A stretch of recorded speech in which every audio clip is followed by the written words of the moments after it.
Good morning, Washington, Baltimore, and all the ships at sea. As some of you may or may not know, I have a pretty big DVD collection, as you can see from some of the titles I'm scanning here.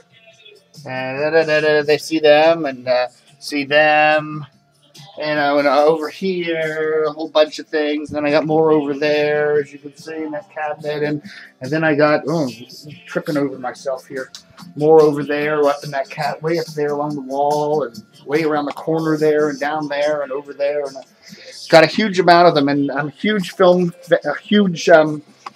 love movies, okay? And especially a lot of older movies. I don't know why.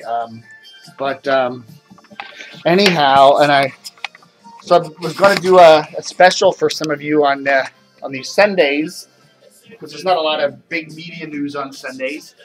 And we're going to do a thing on my top 10s, like Desert Island Discs. Your BBC used to have a show on the radio called Desert Island Discs, where if you were stuck on a desert island and you could only pick 10 discs, 10 records, whatever, which 10 would you pick?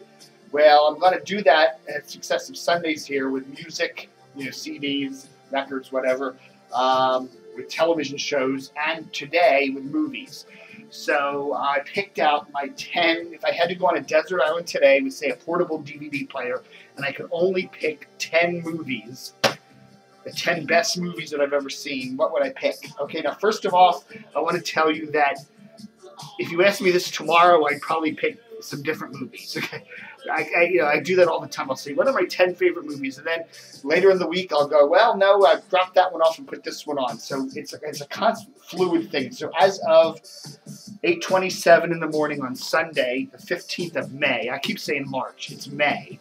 These are my top 10 movies, okay? In the 10th place, Airplane.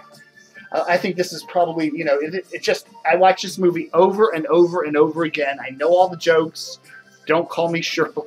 I know all the jokes, and I still find the movie riotously funny. It's completely memorized it. You could also, throw in Airplane 2 and some of the other Leslie Nielsen brilliant movies like the Naked Gun and Police Squad movies. But this is the cream of the crop, Airplane. So this is number 10 of my favorite movies of all time. Number 9 would be Stanley Kubrick's Lolita. James Mason, brilliant in this picture. Absolutely brilliant. Shelley Winters. It's the old Russian novel about the older man falling in love with the young girl at the where he's, the professor's staying at this house in New Hampshire, and he falls in love with the landlady's daughter, who's, teenager.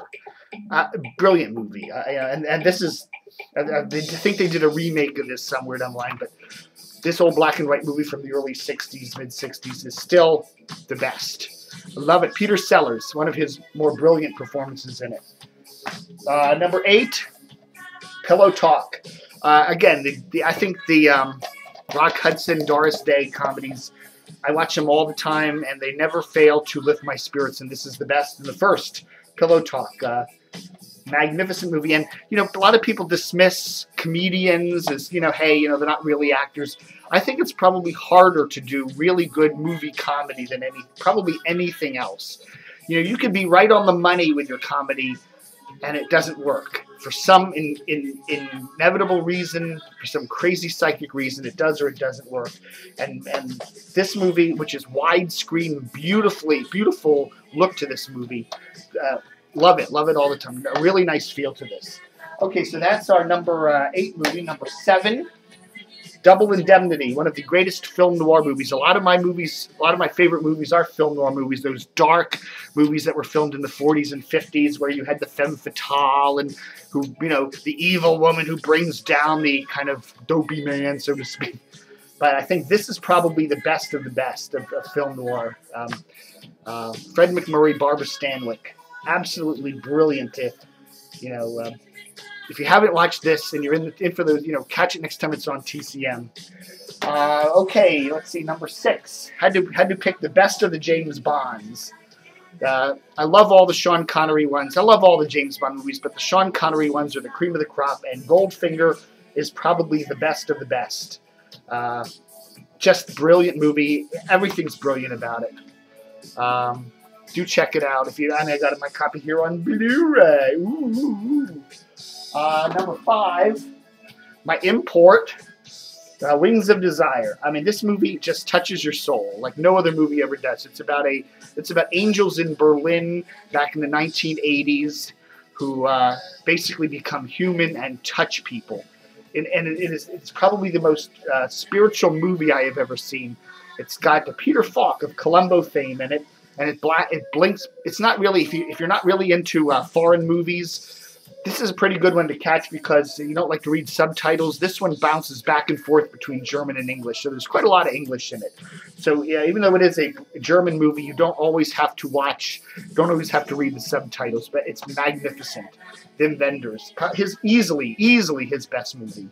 That's number 5. Number 4, one of my favorite directors of all time, Alfred Hitchcock, and Vertigo. Again, James Stewart is this brilliantly torn retired police officer because he has fear of heights, and his again, this is a very film noirish movie, even though it's in color. Beautiful cinematography, beautiful music in this. Beautiful views of San Francisco back in the 50s, and as the femme fatale Kim Novak takes Jimmy to his moral doom. Great movie here. Check it out. Vertigo if you haven't.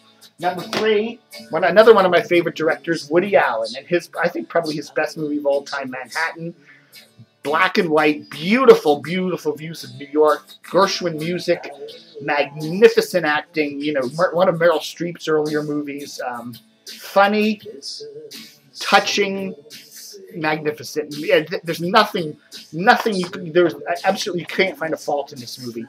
Like Woody Allen, don't like Woody Allen. This is his best, easily his magnificent best. Manhattan.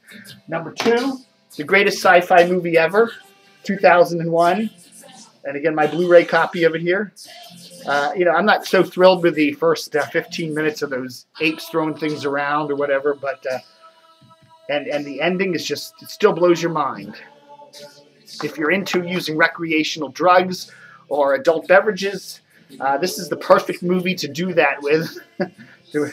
I watched this movie. I still watch this movie today, and I'm blown away by it. Magnificent movie. And it's cutting edge. It's ever cutting edge with the encroachment of what is that next? Who's going to take over from mankind?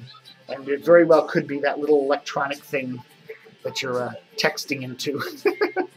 And of course, my favorite movie of all time, another Alfred Hitchcock movie, North by Northwest, with Cary Grant and Eva Marie Saint. What do you say? This movie is funny. It's scary. It's charming.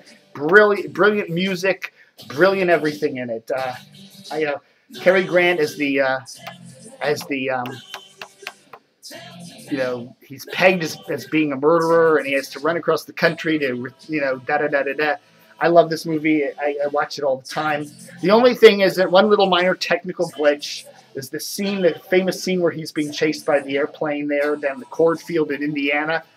It sure doesn't look like Indiana to me. It looks like the middle of a desert. And, of course, it was filmed out somewhere near Southern California, Death Valley area. It was filmed out in a, very arid area. If you go to, I'm not a big fan of, I'm not a big expert in Indiana, but it sure doesn't look like Southern California desert. But if you can get by that little glitch, I think this movie is otherwise perfect. North by Northwest. So if I had to pick 10 movies today, Desert Island Disc, so to speak, those are the 10 I would pick. So there it is, a Sunday, May 10th, 2011, kind of a gray, drizzly day here in the Washington area.